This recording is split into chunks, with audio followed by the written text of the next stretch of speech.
우리가 하나님의 뜻을 올바로 분별하려면, 하나님의 뜻을 알려면 더 나아가서 우리 신앙의 모든 면에서 매우 중요한 한 가지 요소는 성령의 음성을 듣는 것입니다. 이 부분에 있어서 이렇게 사실 다룰 부분이 많습니다. 그래서 저는 그 부분을 새롭게 다루려고 하지 않습니다. 이 전반적인 부분을 아주 간단하지만 잘 요약해 놓은 부분이 있습니다. 그분이 헨리 블랙가비 목사님입니다. 그분이 쓴 하나님을 경험하는 삶, 그 책은 미 남침례 교단에서 나왔고요. 세계적으로 몇십만 부가 팔린 겁니다. 어떤 선교단체에서는 선교 전략 자체가 그 책에 의해서 바뀌었다, 이런 얘기도 들었고요. 우리 교회에서도 그 책을 매우 소중히 여기고 그 책에 있는 가치들, 그 삶을 배워가기 위해서 계속 성경 공부도 하고 가르치고 있습니다. 그런데 그 헨리 블랙가비 목사님은 하나님을 경험하는 삶에서 하나님을 경험하는 삶의 7가지 실체를 이렇게 나열합니다. 그러니까 하나님을 경험하는 삶을 살기 위한 요소라고 그럴까?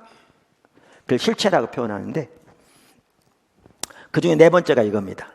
그 중에 4번째가, 하나님은 자신과 그의 목적들과 그의 길들을 보여주시기 위해 성령님에 의해 성경, 기도, 환경과 교회를 통해 말씀하신다. 자, 이 부분을 이렇게 여기 보면 크게 3가지 점이 있습니다. 지금 내용 중에는.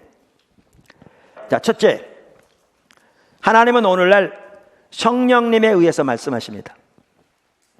작은 첫 번째, 신앙의 본질과 성령. 신앙의 본질과 성령. 그러니까 하나님을 경험하는 삶의 7가지 실체에서 4번째를 이렇게 앞에서 요약하고 난 다음에 그분은 이제 이 부분을 자세하게 책에서 5단원과 6단원에서 설명합니다.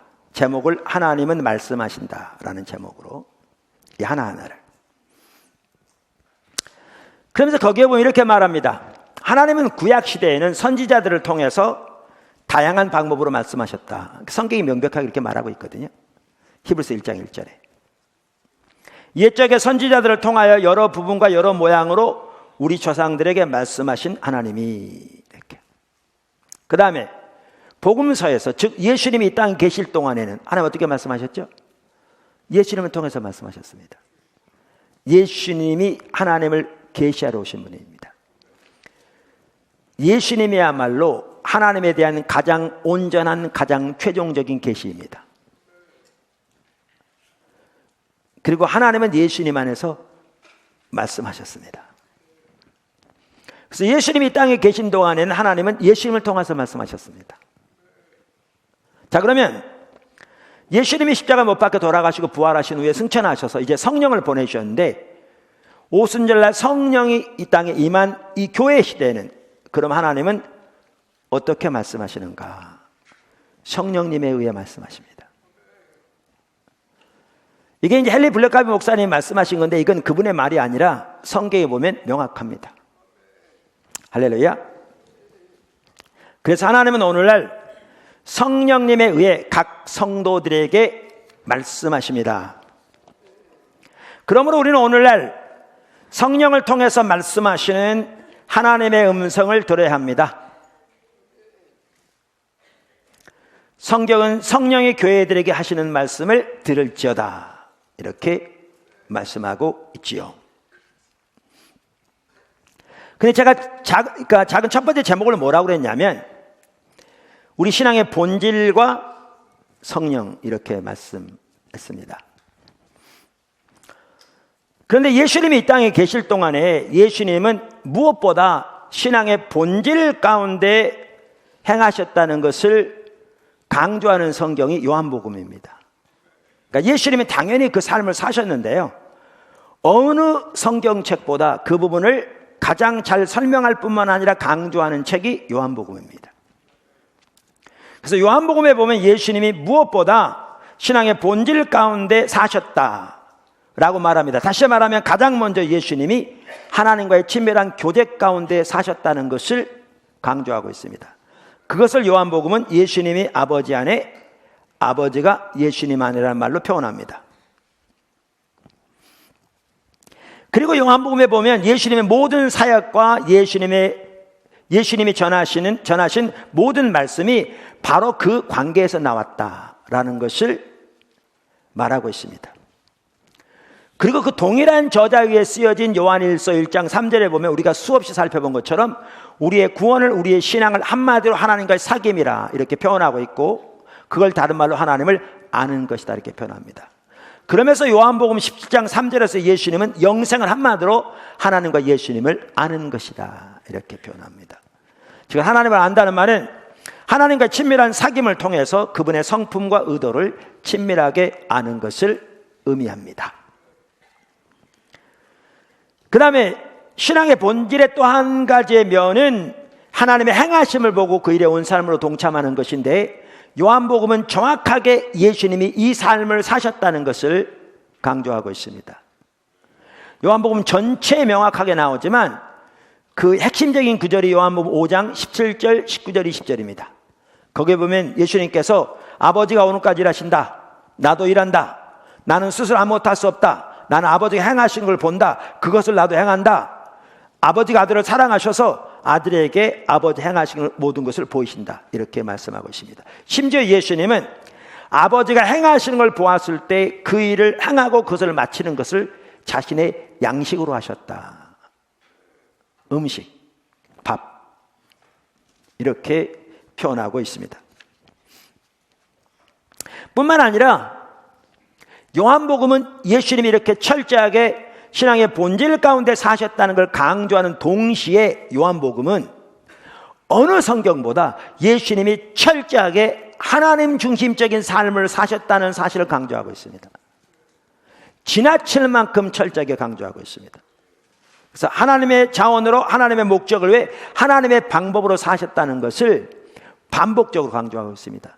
이게 중요합니다. 왜냐하면 이 신앙의 본질과 하나님 중심적인 삶이 정확하게 같이 가는 것을 성경이 명확하게 보여주고 있기 때문에 그렇습니다. 그런데 제가 왜 이 말씀을 드렸냐면, 이 삶과 밀접하게 관련된 삶이 뭔지 아세요? 성령입니다. 성령입니다. 그러니까 복음서에서 예를 들면 누가복음 같은 경우에는 예수님의 모든 사역이 성령의 능력으로 되어진 것을 이렇게 말하고 있습니다. 누가복음의 속편과도 같은 사도행전은 더 분명히 보여주고 있고요. 그래서 누가복음에서도 예수님이 승천하기 전에 제자들에게 너는 예루살렘을 떠나지 말고 위로부터 능력이 필 때까지 기다리라, 성령의 능력을 말합니다. 이렇게 명령하셨고, 누가복음 속편인 사도행전 1장에서도 예수님이 승천하시기 바로 직전에 제자들에게 명령하셨고, 제자들이 예루살렘에 돌아와서 마가의 다락방에서 기다리는 중에 하나님의 성령이 그들의 위해 임하신 것을 성경은 말하고 있고, 초대교회가 시작되고 놀라운 하나님의 역사가 나타났습니다. 이 부분이 있습니다. 그러나 요한복음에 나오는 것만큼 성령을 반복적으로 강조한 것은 어디에도 없습니다. 복음서에. 어디에도. 이 부분을 가장 많이 강조한 책이 어디냐? 요한복음입니다. 특별히 요한복음 14장부터 16장까지는 예수님이 십자가 지시기 바로 전날 밤 제자들을 최종적으로 가르치신 내용이 거기에 기록되어 있는데, 거기에서 반복적으로 나온 내용이 뭐냐면 예수님이 가시면 성령을 보내주실 거라는 겁니다. 반복적으로. 그러니까 이걸 보면 신앙의 본질, 하나님 중심적인 삶이 같이 가는 이것이 바로 하나님이 아담에게 의도하셨던 삶이에요. 그런데 아담은 실패했고 바로 예수님이 이 삶을 사셨고, 예수님의 제자들은 우리에게 동일한 삶을 살라고 명령하는데, 여기에 가장 중요한 한 가지 요소가 성령과 동행하는 삶임을 명확하게 볼 수 있습니다. 명확하게. 그래서 제가 읽어볼게요. 요한복음 14장부터. 거기 보시면 10절. 내가 아버지 안에 거하고 아버지는 내 안에 계신 줄을 네가 믿지 아니하느냐? 내가 너희에게 이르는 말은 스스로 하는 것이 아니라 아버지께서 내 안에 계셔서 그의 일을 하시는 것이라. 내가 아버지 안에 거하고 아버지께서 내 안에 계심을 믿으라. 그렇지 못하겠거든 행하는 그 일로 말미암아 나를 믿으라. 이걸 보면요, 예수님이 아버지 안에, 아버지가 예수님 안에 계셨고 친밀한 교제 가운데 계셨고, 이 관계 가운데서 예수님이 행하신 모든 사역, 예수님이 가르치신 모든 말씀이 나온 것을 명확하게 말하고 있습니다. 그러면 12절, 내가 진실로 진실로 너희에게 이르노니 나를 믿는 자는 내가 하는 일을 그도 할 것이요. 그러니까 이렇게 말씀하시고 난 다음에 제자들에게 나를 믿는 자는 나와 동일한 일을 할 것이다, 심지어 더 큰 일도 할 것이다, 이렇게 말씀하시면서 그 이유를 뭘로 드느냐? 이는 내가 아버지께로 감이라. 이 구절만 보면 이 말이 뭔지 몰라요. 근데 바로 이어지는 구절을 보면 내가 아버지께로 가지 아니하면 보혜사가 오시지 아니할 것이요 내가 가면 보혜사를 너에게 보내리라, 이렇게 말씀함으로써 이 말은 예수님이 가시고 성령을 보내주심으로써 일이 가능하게 될 거라, 그 말이죠. 그러니까 이 삶을 위해 성령이 필수인 거죠. 성령이 필수인 거죠. 작은 두 번째,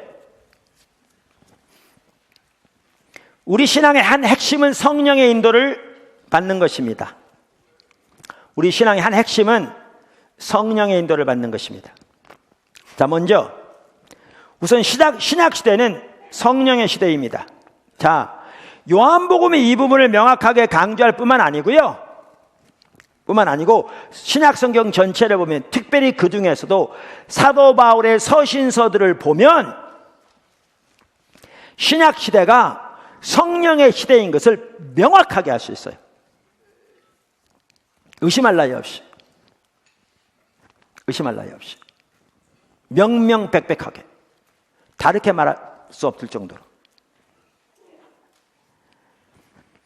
자, 한번 보실래요? 고린도서 3장 6절 한번 찾아보세요. 그가 또한 우리를 새 언약의 일꾼 되기에 만족하게 하셨으니, 여기 새 언약이 바로 신약을 말합니다. 율법 조문으로 하지 아니하고, 즉 문자로 하지 아니하고 오직 영으로 하매니 율법 조문은 죽이는 것이요 영은 살리는 것이니라. 우리말 성경에 영 이렇게 해놓으니까 이게 애매모호합니다. 애매모호합니다. 그러니까 헬라어에는 그 성령을 가리킬 때도 그냥 영이라고 그러고요, 인간의 영을 가리킬 때도 그냥 영이라고 그래요. 영어에서는 똑같이 spirit 그러잖아요. 그런데 성령을 가리킬 때는 똑같이 spirit이라 그래도 대문자를 씁니다. 대문자에 써. 그래서 성령인 것을 구분합니다. 근데 헬라어에서는 맨 문장 전체 단락의 첫 글자만 대문자로 쓰게 되어 있습니다. 그래서 중간에 나올 때는 이게 성령을 가리킬 때건 인간의 영을 가리킬 때건 다 소문자로 씁니다. 그러니까 이거는 해석하는 학자들이 이게 성령을 가리키는 건지 인간의 영을 가리키는지를 판단해야 합니다.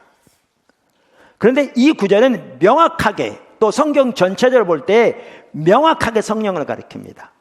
그래서 영어 성경들을 보더라도 뉴 킹 제임스, RSV, NRV, NRS, NAS, NIV, ESV 등 주요 영어 성경들은 다 성령으로 번역하고 있습니다.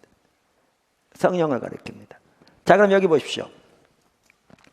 새 언약은 한마디로 뭐예요? 성령에 의한 삶입니다. 뭐가 아니고요? 문자에 의한 삶이 아니고요. 여기 율법 조문이란 말은 문자란 말입니다. 그러니까 이 구절에 보면 신약시대 우리 신앙생활을 단 한마디로 뭐라고 요약하고 있는가? 성령에 의한 언약이라, 성령에 의한 삶이라, 이렇게 표현하고 있습니다. 한마디로. 할렐루야. 그래서 오늘날 우리 신앙생활의 핵심은 성령과 동행하는 삶입니다. 우리 신앙의 핵심은 성령님과 동행하는 삶입니다. 성경은 그것을 명확하게 말하고 있습니다.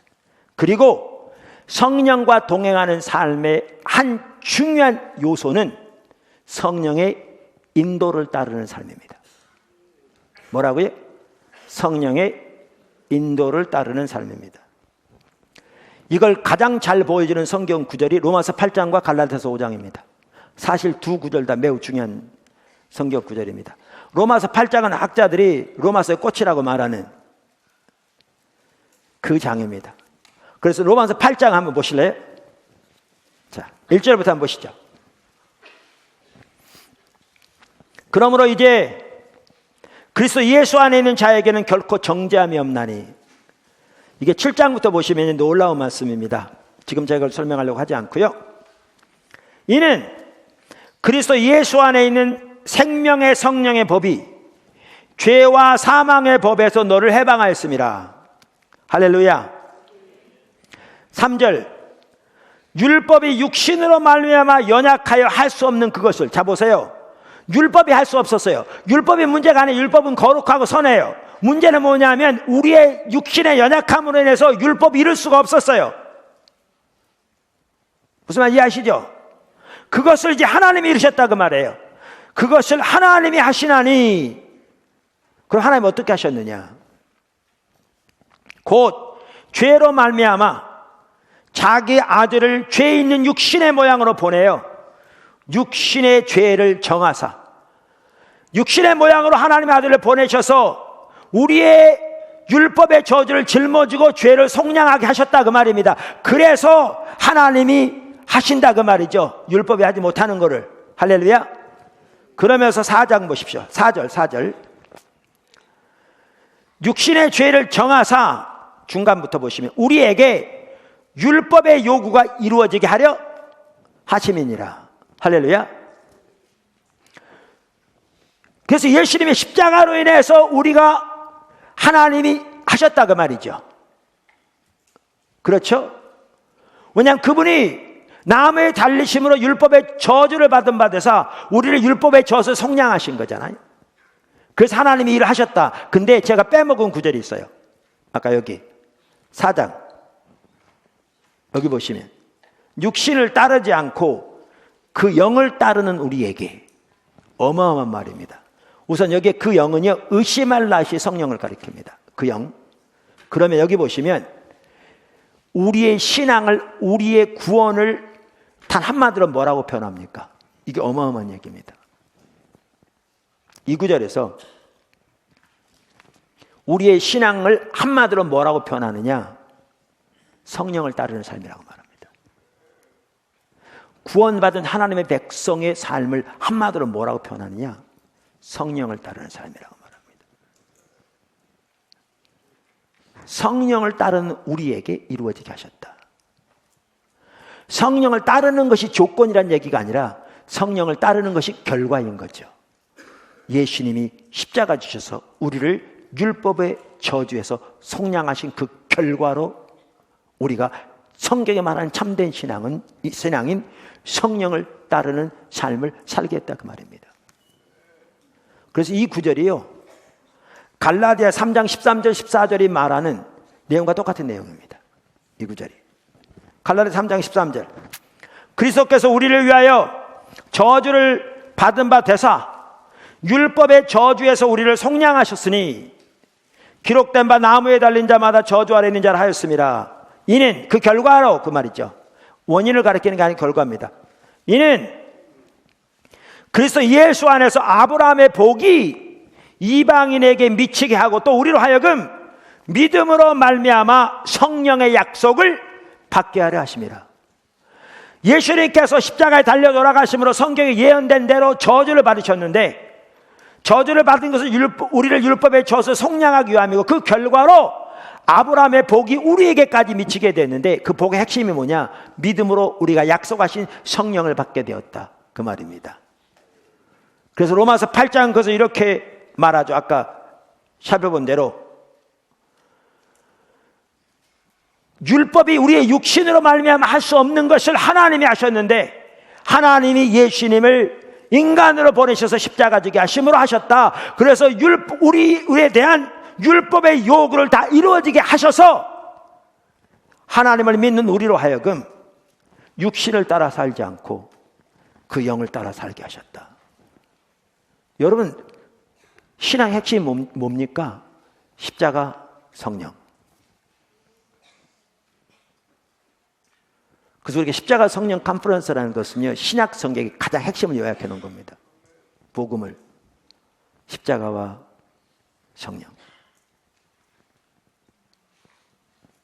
십자가와 성령.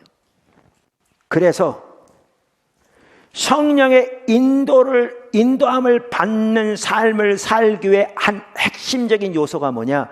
성령의 음성을 듣는 것입니다. 성령의 음성을 못 듣는데 어떻게 성령의 인도를 따라봤습니까? 그러니까 하나님을 경험하는 삶을 살기 위해서도 우리 주변에 하나님 어떻게 일하고 계신가를 보아야 되는데, 그래야 그 일에 동참할 수 있는데 성령의 음성을 들어야 합니다.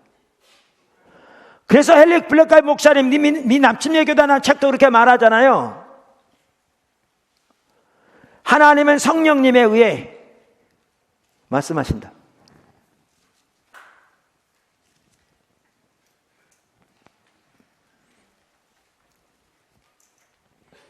주제별 성경 사전, 뭐 이런 사전이 많이 있습니다. 근데 제가 지금 그 말하는 이 사전은요, 런던에서 나온 아주 귀한 책입니다. Dictionary of Bible Themes, the accessible and comprehensive tool for topical studies. 런던에 출판된 아주 귀한 책인데, 이 주제별 성경 사전에 보면 성령의 인도에 대해서 이렇게 얘기했더라고요. 성령은 도전들과 결정들과 어려움들을 직면하고 있는 개인들과 그룹들을 인도하신다. 개인 인도할 뿐만 아니라 단체 인도하시죠. 교회와 같이. 그들은 당연히 도전들과 결정들과 어려움들을 수시로 직면하고 있죠. 그들을 인도하신다. 그러면서 뭐라고 그러냐? 어떻게 주어지든 그러한 인도는, 성령의 인도는 성경적으로 확립된 의의 가이드라인 안에서, 성경적으로 확립된 의의 가이드라인 안에서 선택된 상황에 대해 하나님의 뜻을 효과적으로 구체화한다. 모든 질서와 모든 단체를 초월한 자기들만이 세운, 자기 스스로 세운 우리 깃발로 모이라는 게 하나님의 뜻이 아니고요. 전혀. 그러한 인도는 어떻게 주어지든 성경적으로 확립된 의의 가이드라인 안에서 선택된 상황에 대해 하나님의 뜻을 효과적으로 구체한다. 이게 성령 인도입니다. 올바른 인도. 이 인도를 따르라는 겁니다. 여기에 성령의 음성을 듣는 게 포함됩니다. 여러분, 잠언 3장에 보면 이렇게 나옵니다. 구약 성경에서부터 5절에서 7절. 너는 마음을 다하여 여호와를 신뢰하고 내 명체를 의지하지 말라. 너는 범사의 그를 인정하라. 그리하면 내 길을 지도하시리라. 스스로 지혜롭게 여기지 말지어다. 여호와를 경외하며 악에서 떠날지어다. 자, 그런데 어떻게 삶을 살죠? 성령의 음성을 듣지 않고 어떻게 이 삶을 사느냐고요.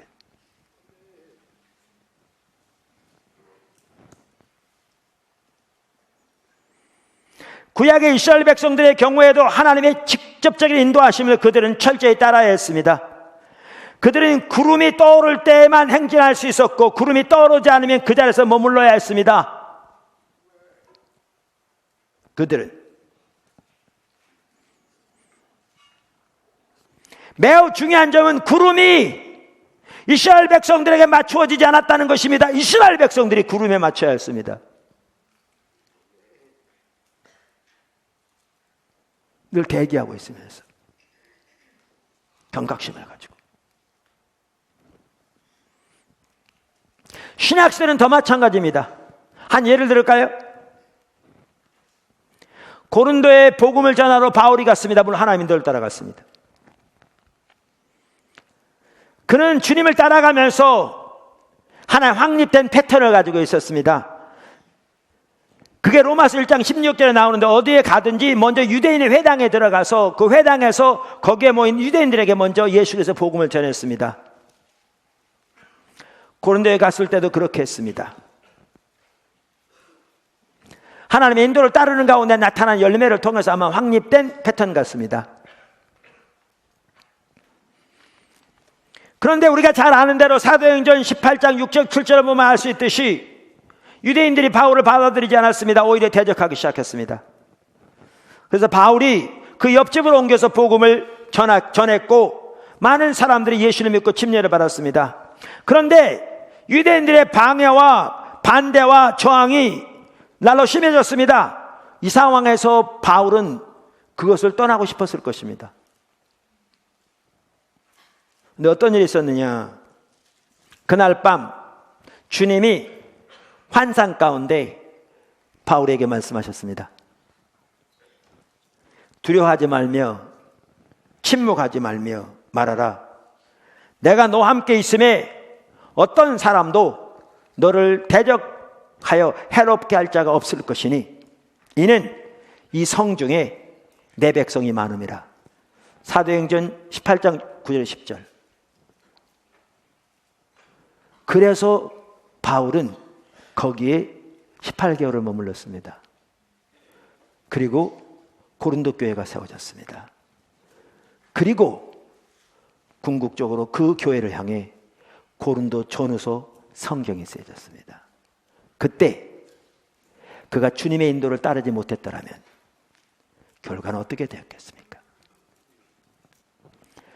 이와 같이 우리가 하나님의 뜻을 따라 살기 원하는데, 우리가 하나님의 뜻을 위해 살기 원하는데, 그러려면 반드시 우리에게 있어야 할 한 가지가 뭐냐?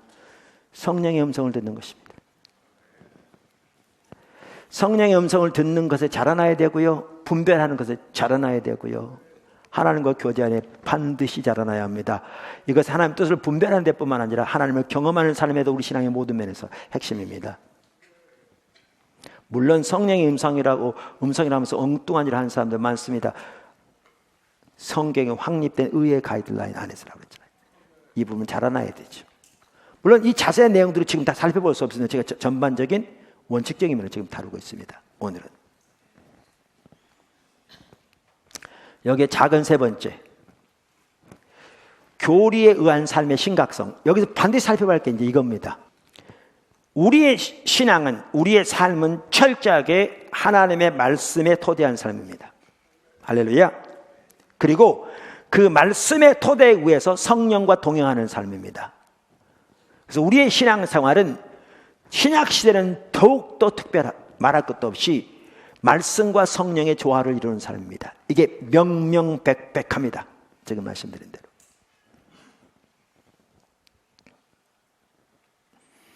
그런데 성령과 동행함이 없이, 성령의 인도를 따름이 없이, 아까 표현한 대로 성령과의 교제 가운데서 그분의 음성을 듣고 그분의 뜻을 분별하며 그분이 계신 곳 함께 있고 그분의 인도를 따름이 없이 그저 자기가 가지고 있는 말씀에 대한 지식만 가지고, 그리고 그 지식에 토대한 자신의 판단과 자신의 지혜와 자신의 노력을 가지고 살아가는 삶은 진정한 의미의 말씀에 의한 삶이 전혀 아닙니다.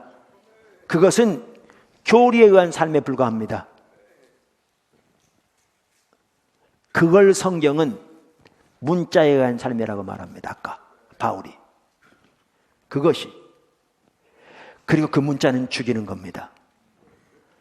이 삶을 살았던 대표적인 인물들이 예수님 당시의 바리새인들이었습니다. 이거는 교리에 의한 삶입니다.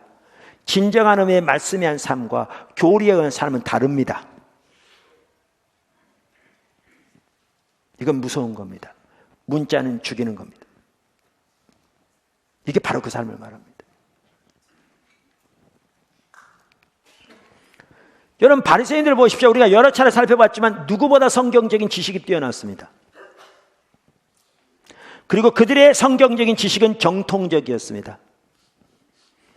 우리가 마태복음 23장 2절과 3절에 볼 수 있듯이 예수님이 자기 제자들에게까지 저들이 모세의 자리에 앉았으니 저들이 하는 말을 반드시 다 지켜 행하라고 명령하실 만큼 바리새인들의 교리는 옳았습니다.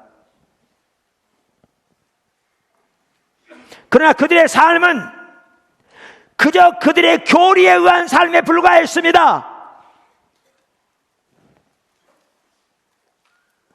아까 고린도서 3장 6절에 바울이 그가 우리를 새 언약의 일꾼되게 만족하게 하셨으니 율법적은 문자로 하지 아니하고 성령으로 함이라. 문자는 죽이는 것이요 성령은 살리는 것이라 그랬는데 바로 그 교리한 삶이 문자에 의한 삶입니다. 바로 여기 나온.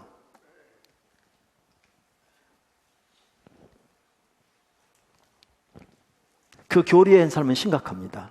진짜 심각합니다.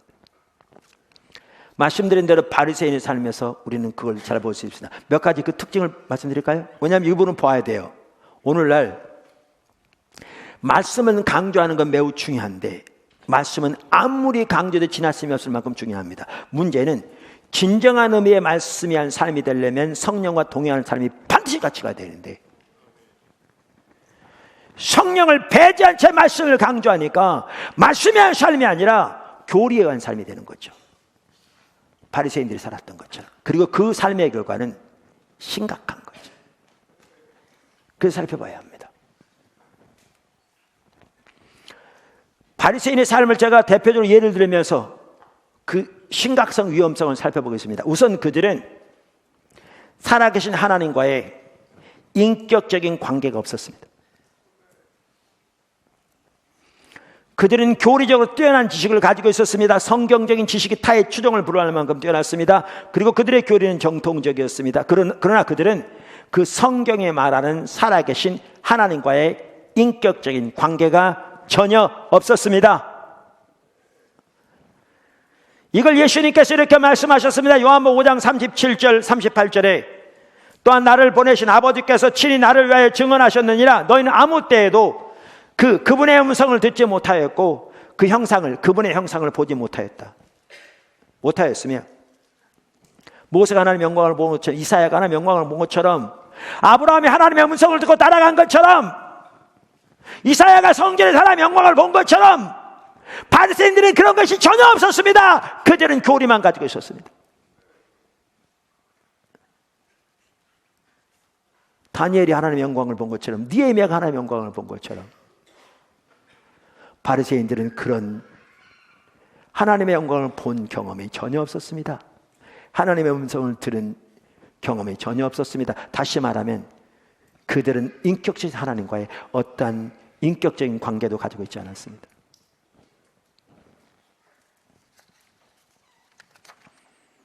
그랬더니 어떻게 되는가? 그들은 그 시대를 향한 하나님의 목적을 전혀 알지 못했습니다. 하나님의 비전을 전혀 보지 못했습니다.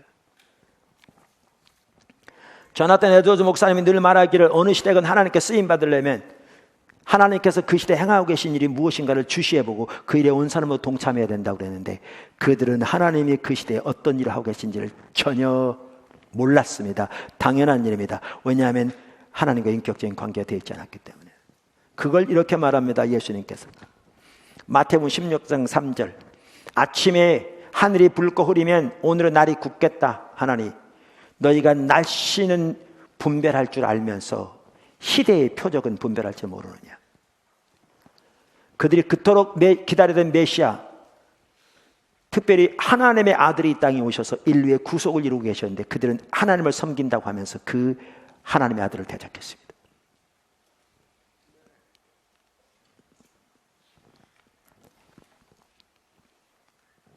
당연히 그들은 성령의 음성을 듣지 못했습니다. 히브리서 3장 7절 이하에 보면 신약 성경은 우리에게 강력하게 경고합니다. 그러므로 성령이 이르신 바와 같이 오늘 너희가 그의 음성을 듣거든 광야에서 시험하던 날에 거역하던 것과 같이 너희의 마음을 완고하게 하지 말라. 성령의 음성을 거역하지 말라. 강력하게. 근데 그들은 교리적인 지식에 뛰어났을지 모르지만 하나님께서 침례 요한을 통해서 말씀하고 계셨고 성경을 통해서 말씀하고 계셨고 예수님을 통한 표적과 기사를 통해 말씀하고 계셨고 그리고 하나님의 아들이 오셔서 말씀하고 계셨는데 그들은 그 어떠한 음성도 듣지 못했습니다.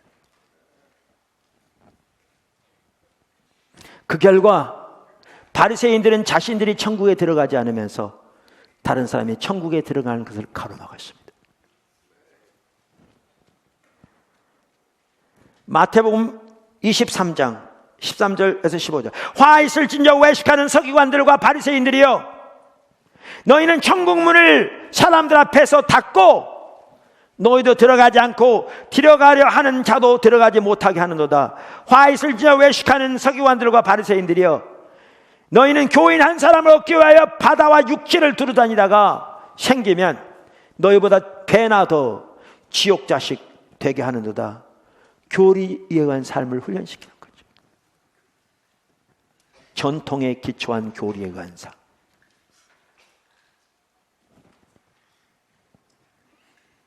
마태복음 15장 13절. 그냥 두라. 그들은 맹인이 되어 맹인을 인도하는 자로다. 만일 맹인이 맹인을 인도하면 둘 다 구덩이에 빠지리라 하시니라. 그래서 그 결과가 뭔지 아십니까? 그 절은 하나님의 백성들로 하여금 방황하게 만들었습니다.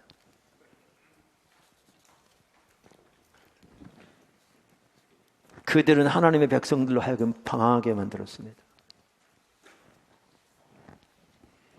많은 무리가 예수님에게 나올 때 예수님이 긍휼히 여기고 불쌍히 여기시면서 이렇게 말씀하셨습니다. 성경은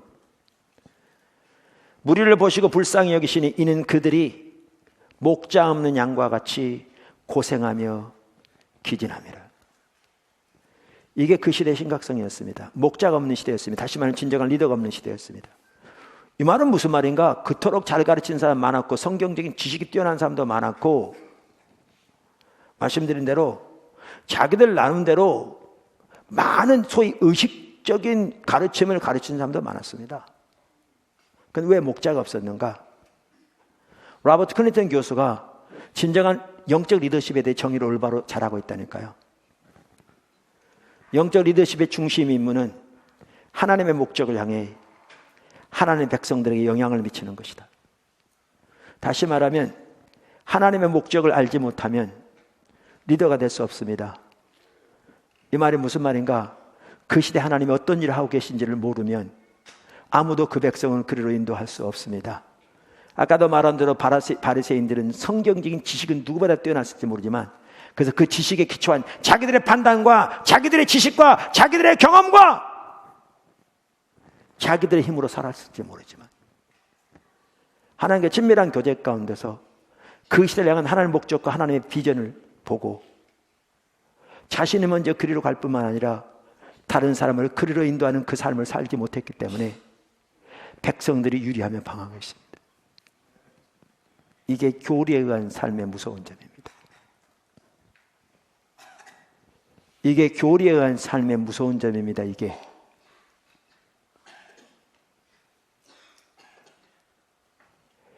우리 신앙은 철저하게 하나님의 말씀에 기초한 삶이고 그 말씀에 기초해서 성령과 동행하는 삶인데,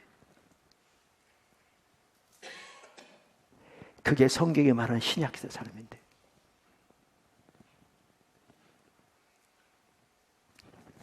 이제 처음으로 돌아갑니다. 그리고 마칩니다. 하나님 뜻을 분별하려면 성령의 음성 듣는 게 필수다. 이해되시죠? 이게 신약시대 우리 신앙입니다. 그러면서 아까 헨리 블랙과 목사님 얘기를 다시 제가 언급합니다. 하나님은 자신과 그분의 목적들과 그분의 길들을 보여주시기 위해 성령님에 의해 성경, 기도, 환경, 그리고 교회를 통해서 말씀하신다. 그걸 요약하면 이렇습니다. 하나님은 오늘날 성령님에 의해 말씀하신다. 그럼 뭘 말씀하시는가? 하나님은 하나님 자신과 하나님의 목적들과 하나님의 길들을 우리에게 보이신다. 말씀하셨어요. 그럼 어떤 통로를 통해 말씀하시는가? 하나님은 성경, 기도, 환경, 교회를 통해서 말씀하신다. 이 안에 자라나야 합니다. 저와 여러분이.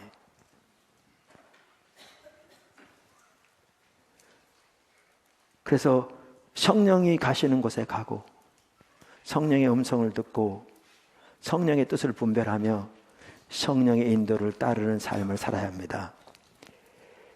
성경 안에서 성경 안에 성립된 의의 가이드라인을 따라 성령 인도는 그 삶을 살아갈 때 하나님의 뜻을 따라 사는 삶, 하나님의 뜻을 위해 사는 삶, 그리고 하나님을 경험하는 삶, 하나님의 승리와 생명이 우리 속에 넘치는 삶, 신앙의 본질의 삶, 하나님의 놀라운 은혜가 넘치는 신약시대의 올바른 신앙생활을 우리가 살아갈 수 있습니다. 그 안에 자라나십시오.